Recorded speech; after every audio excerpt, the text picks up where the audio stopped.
Alrighty, hello and welcome to episode 15 of the Outside the Numbers podcast. I'm Shelby Allen. I am Ethan Manjuri. And Ethan, this time next week, we will be sitting down in very separate places, but we will be sitting down with a nice cold brew, ready to watch the NFL Hall of Fame game. We are 1 week away from professional football or something that looks like it. Yeah.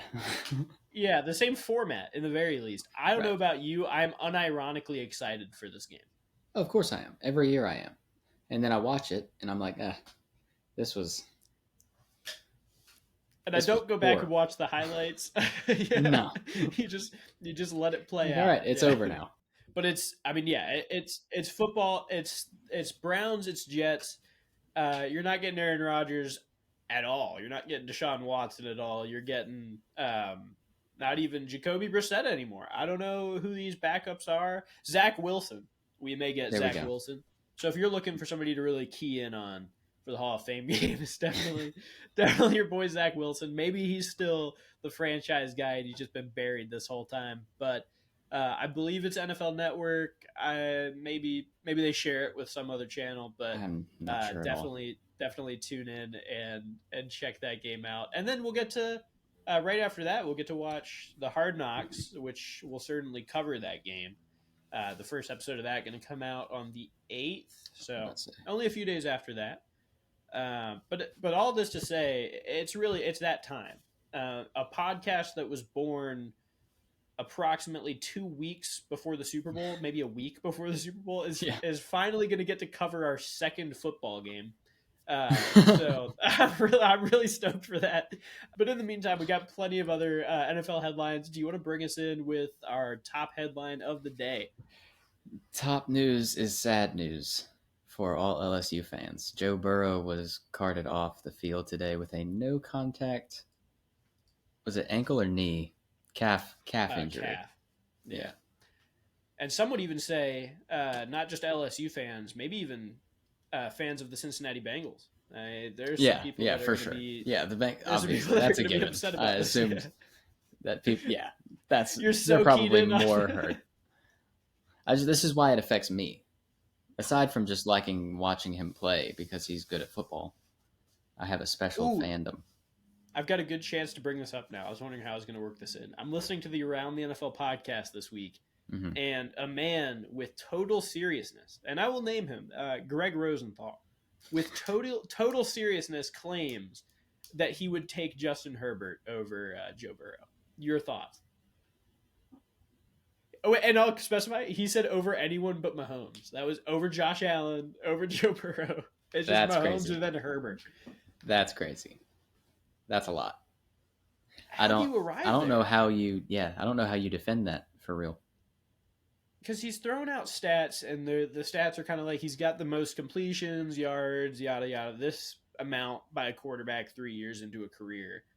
But even if it is that statistical, like the eye test alone, you would never and like no discredit to Herbert.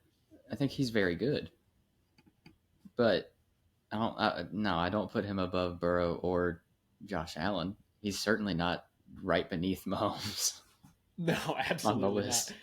Yeah, and I knew it was insane, and I'm definitely I'm not expecting to see anybody really jump on that and take that take. I think that's just him, but he's usually quite a sound NFL analyst and writer, and I'm absolutely baffled by it.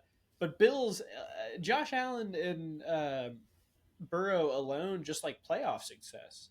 I mean, I know it's a team sport, but like almost immediately upon their arrival, Burrow's been in the Super Bowl, and Josh Allen's been, AFC Championship, divisional round. He consistently gets far, and I don't want to come after Herbert too much, but it does feel like he's somehow strangely just the golden boy of NFL media.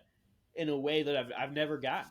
I get that he's good, but he's not like that next level. He's not a top 3 quarterback. He's comfortably behind that somewhere. I think I'd 8. Yeah, I was gonna say maybe top 5. Definitely top 10.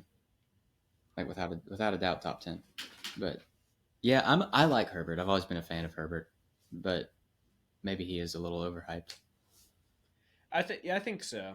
Yeah, I feel like you have to say he's a little overhyped. He's definitely. I don't know. I don't even know where the Dak line is anymore. He's better than Dak.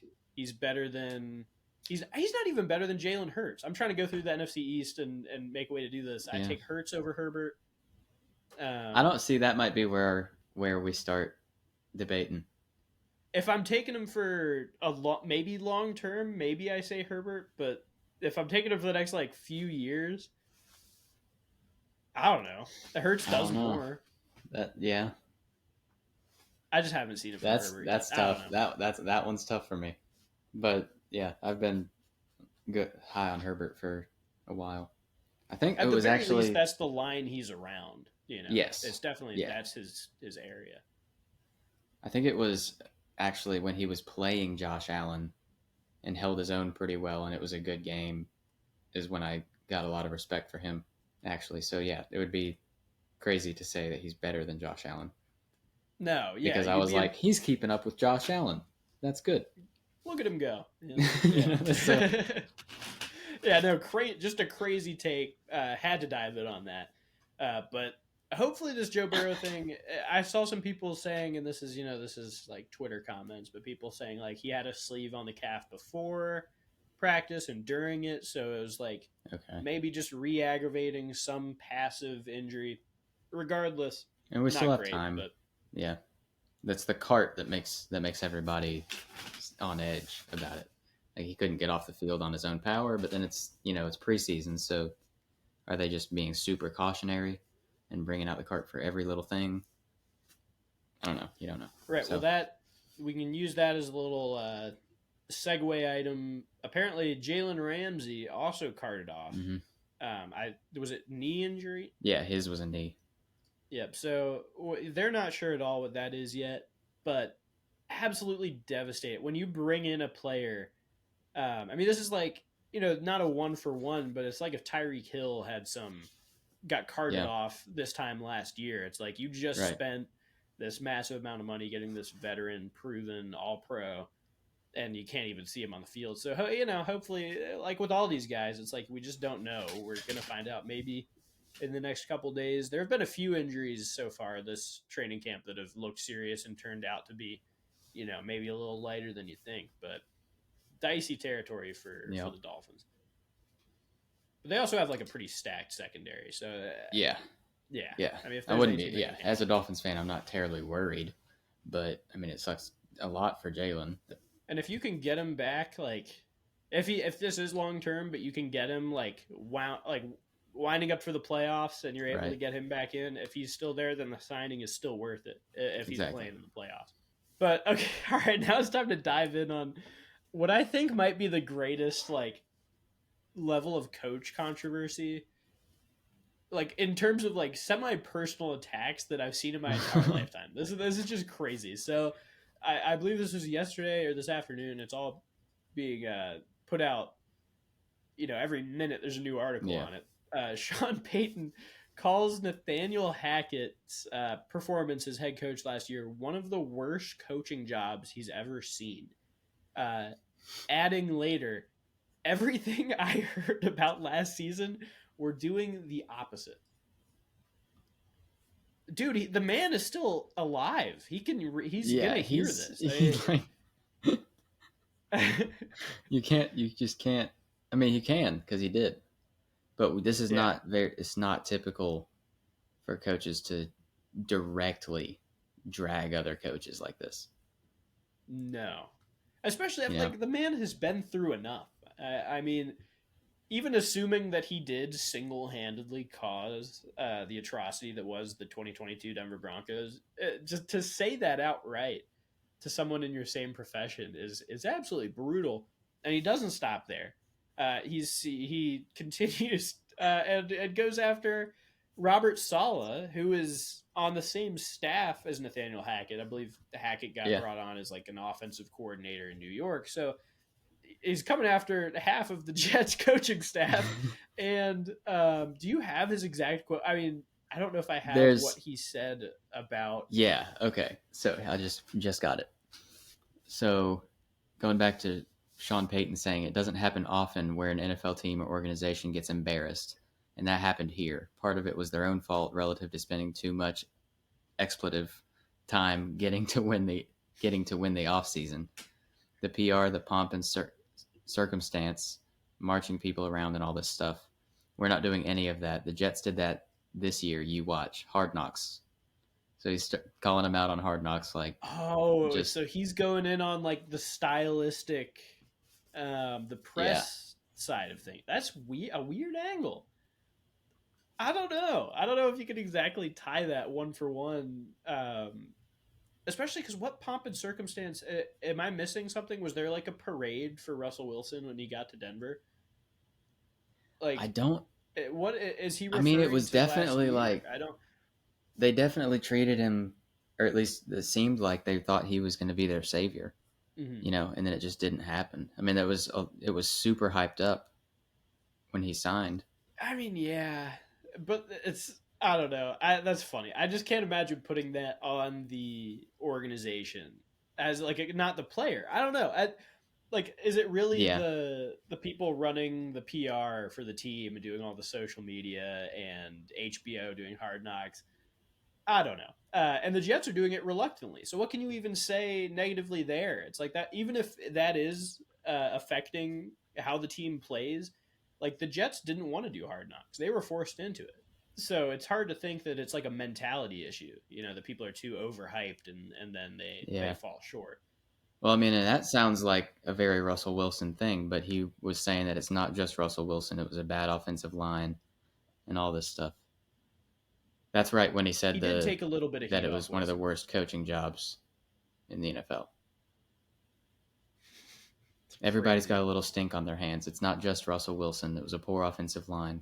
Might have been one of the worst coaching jobs in the history of the NFL. That's so harsh. That's crazy. And we were talking about this before. If you're gonna look at this in a way that puts Sean Payton in a good light, it's that he is taking the entirety of the pressure for the 2023 season onto himself, because if they bomb out, he is going to be totally ridiculed and fairly. So I mean, I don't know, fascinating. But I respect that. I respect that a lot out of the leader of the team. It's taking the responsibilities. Like, this is on me. We're going to turn this around. I'm going to turn it around. Which, like, I don't have a real reason to doubt him, other than it's going to take longer than a year to do that, But right. But this does kind of, like, I would think before he said this, he probably had a little bit more leniency on the result of this season. Right. Yeah. But with him coming out and saying all this, he's like pressure. Yeah. So I don't know what prompted that. Did he want to do that? And I guess in his defense, what have we really seen from Nathaniel Hackett and Robert Saleh? I mean, the Jets had like a nice bump at the beginning of last year, but they really faded down the stretch. Yeah. Nathaniel Hackett, I guess, has had some good experience as a coordinator, but as a coach, he did fall short. So nobody usually and like Sean Payton is a Super Bowl winning, he's a Super Bowl winning veteran coach. So like you have to know that he knows what he's talking about. Just so fascinating. I love to see it. We'll have to double check the schedule to see if there's a Broncos Jets game, because that just got 8 layers added to it. The rest of the news by comparison is not as dramatic, but Dalvin Cook. Oh, speaking of the Jets, Dalvin Cook's heading to a visit with the Jets this upcoming weekend. Hopefully, the HBO cameras are already rolling for whatever that turns out to be. I would love to get some insight there. Yeah, that'd be cool. It's an interesting hit with what's Breece Hall. The idea of having a healthy Breece Hall and Dalvin Cook. I feel like you could do that basic argument with every team in the NFL. Just say, like, imagine them and Dalvin Cook. But I don't know. There is something about that duo that is pretty intriguing.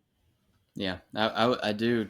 I've always liked Dalvin Cook. I'm a big running back guy. So, like watching him a lot. I always get him in my fantasy teams. Right? Yeah, that's why. Yeah, good stuff. But yeah, so he's one of the fantasy running backs, so I always go after. So I think you're right. Every team would be happy to grab him. And I don't know how you'll look at this in terms of fantasy this year, but he'll be a second string, I'd say, with like maybe 2/3 of the teams that he could sign with. It would be not as a starting role, which is crazy because he's been a starter. It's so funny. I feel like everyone now just expects running backs to absolutely fall off a cliff, and a chance isn't even really given. It's just kind of like, oh, it's that age. Get him out of the building. You can probably thank Ezekiel Elliott for that, and Le'Veon Bell, and there is some proof of it.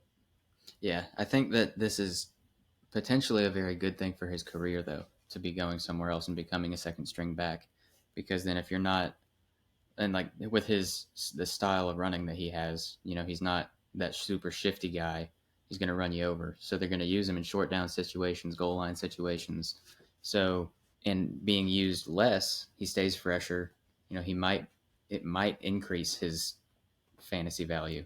It's just like 20 yards, 2 touchdowns. Yeah. Yeah. He's just like low yardage games, but multiple touchdowns, all that good stuff. So that would be fun to see. Late round pickup. Yeah.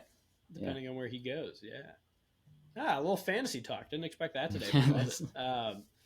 Trayvon Diggs in Dallas is signed to it still looks it's weird to get used to, because I feel like what I'm looking at is what a normal high-level quarterback contract looked like maybe like 6 years ago. Mm-hmm.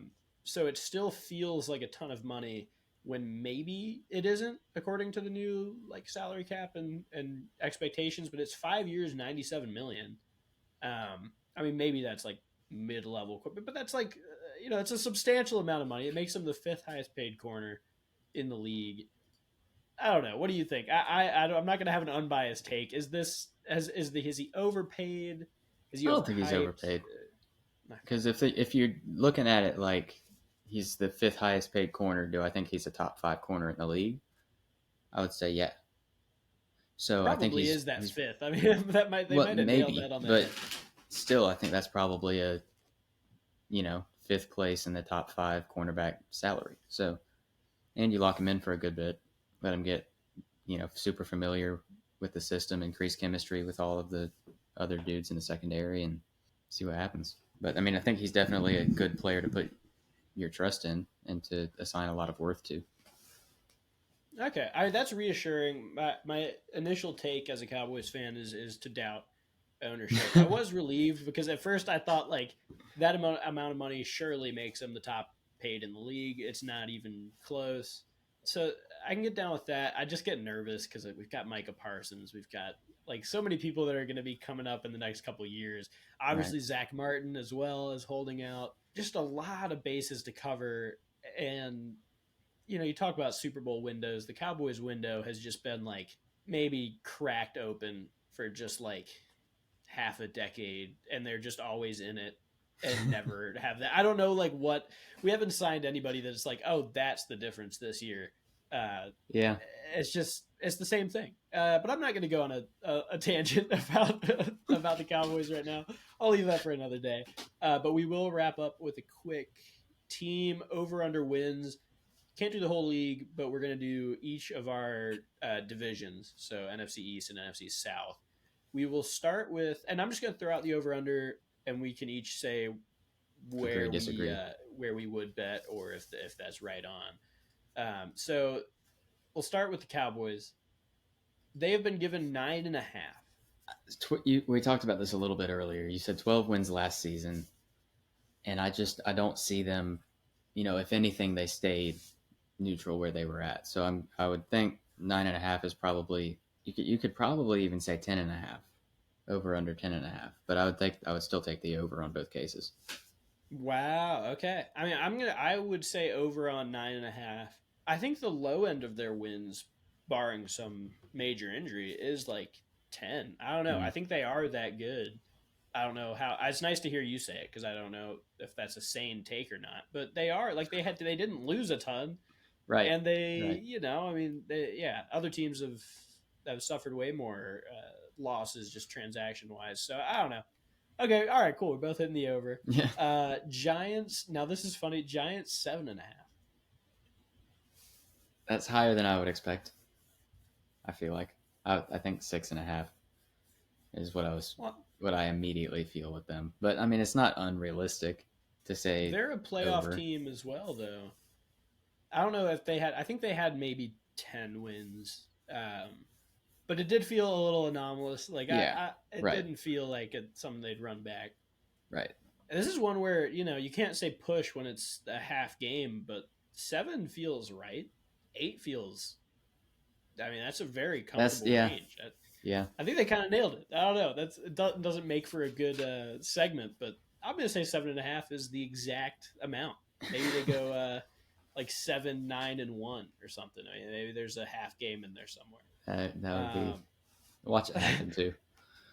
But the highest team across both divisions, no surprise, is the Eagles at 11.5. That feels reasonable. I think if I went under, it would be at 11. I mean, that feels like the amount of games that you expect out of them. Yeah, because if I'm thinking anything, I wouldn't take the bet on an under on 11.5. I think 11.5 is reasonable also. I don't know if I'd bet it at all. Honestly, it's a little uncomfortable. I don't know how I feel about it. Now here's one: Commanders 6.5, and call me crazy. I feel like they're going to get a bump. From this ownership change, I feel like, and it may not be like 10, but I don't know. I can see like 8 or 9 wins out of them. I'm taking the over. Yeah. All right, I'm taking the under with confidence. Okay, all right. I think, I don't know, man. I wouldn't be terribly surprised if this is a 4-win season for them. They do not have a quarterback. Right. That is that is typically an indicator that things will not go well. Yeah, it's a first class ticket on the struggle bus right there. Yeah, I don't think I'd bet it. I think they'll get like 7 wins. I don't think they're gonna be like a top 5 draft pick because their defense is good enough. But man, not having a quarterback is that's tough.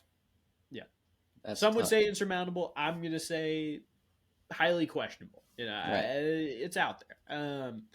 Well, let's move on to the NFC South. We'll start off with the Saints. This is because we were talking about this before. 9.5. They have the exact same win total as the Cowboys. Help me. Under. yeah, exactly. Under. Right now, I'm saying very under. Safely under. This is not financial advice, but a second mortgage. Take something and put it comfortably. Down payments, college tuition funds, put it on under 9.5 wins. That is crazy to me. Yeah. And like, there's part of me that's like, we'll see. But then there's the realistic part of me that knows that I'm probably overhyping everything, and Saints Twitter is most likely overhyping everything. And there's no reason to believe that right now we're going to have an above 9.5 win season. So, right. It saddens me, but it's Derek Carr. Like, what do they think is going to happen? Like, Michael Thomas. I feel like this total makes sense if Derek Carr has the actual best season of his career. Michael Thomas stays healthy the entire season. That's like, then 9.5 makes sense. Because even as a half, you're saying 10. I mean, you're saying that this team is going to win 10 games. That feels so optimistic. Yeah, I'm at a total loss on this one, but we're both. I mean, we're both on the same page here. Yeah, I don't get it on that one. Yeah, Falcons similarly 8.5. It still feels way high for me. That feels very high, and I am a little biased on that. But how many wins did they have last year? What, like 7, maybe 8? We'd have to look up an exact number. It was in that ballpark, and it was a hard fought, and it honestly might not have been. No, it was like 6 because the NFC South like barely had a playoff team. Yeah, they were 7-10. Okay. So yeah, putting 8.5. I don't know where you get that extra 2 games to say. Mm-mm. I mean, because you lost Mariota, you saw a little bit of Desmond Ridder, and it was middling at best. They didn't add anybody. I don't know. Yeah, I mean, they made a few defensive pickups, but not anything franchise changing. Yeah, I don't know. I'm at a loss on this one. Yeah, I don't think so. So we're both going under. Yeah, that guy feels comfortable. The Buccaneers, they get the same total as the Commanders, which is 6.5. Maybe they just. I guess it's easy enough to get to 6 games, but yeah, both teams just don't have a quarterback and have an average or better defense. I guess that's the bar, is 6.5 for teams with those issues. So maybe, yeah. I mean, but hey, I would love to see him go under. I think 6.5 is reasonable. I feel like I see him going 7-10, 6-11. But I feel worse about them. Really? I feel like I would comfortably go under. And maybe I've just been swayed by the videos from practice of Baker Mayfield just airmailing it over people's heads, over dudes' heads, repetitive. I mean, it looks atrocious. And Kyle Trask too, the backup, dude. It looks like a nightmare down there.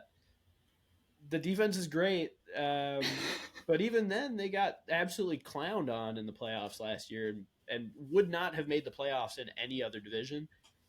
I don't know. True. Nightmare material for me. 6.5 feels optimistic.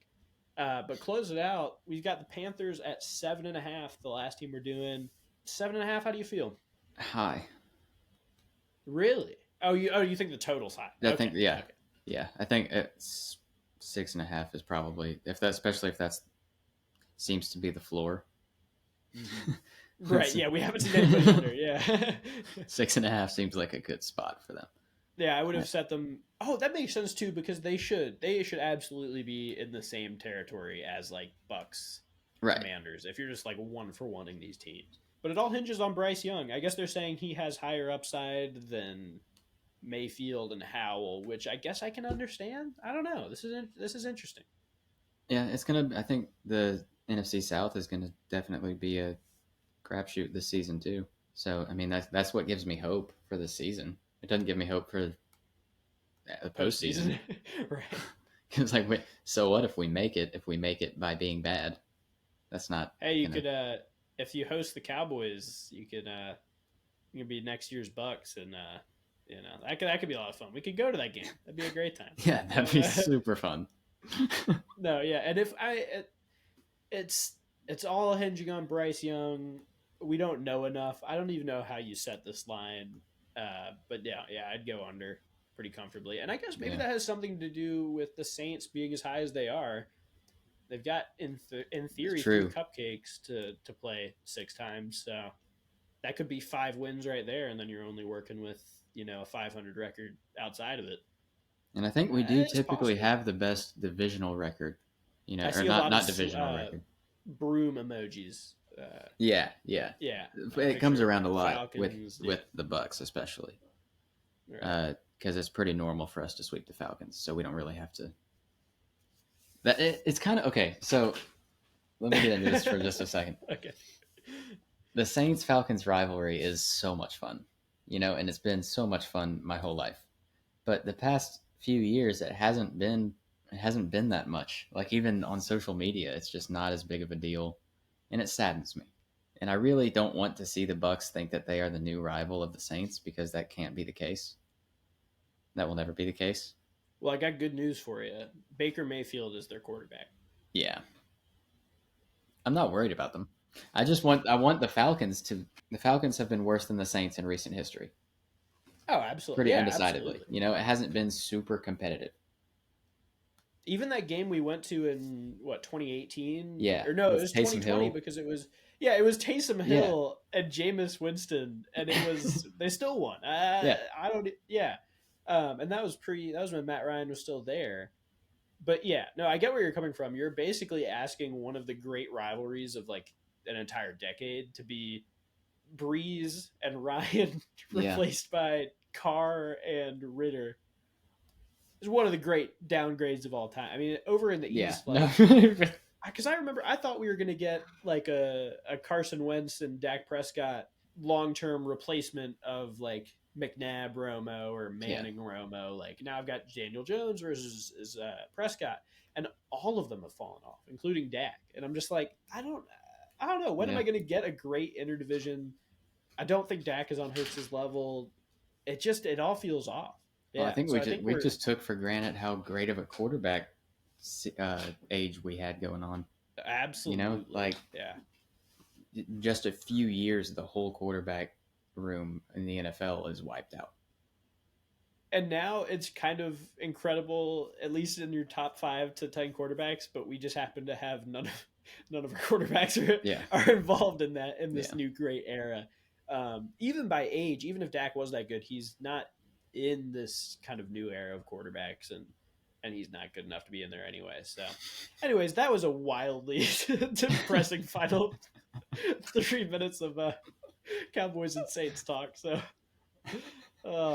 hey, at the very least, we can watch other teams that are good at football.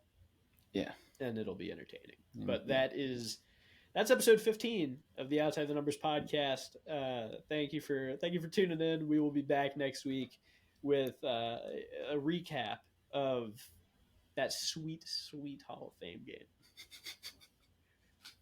I'm Shelby Allen. I'm Ethan Majuri.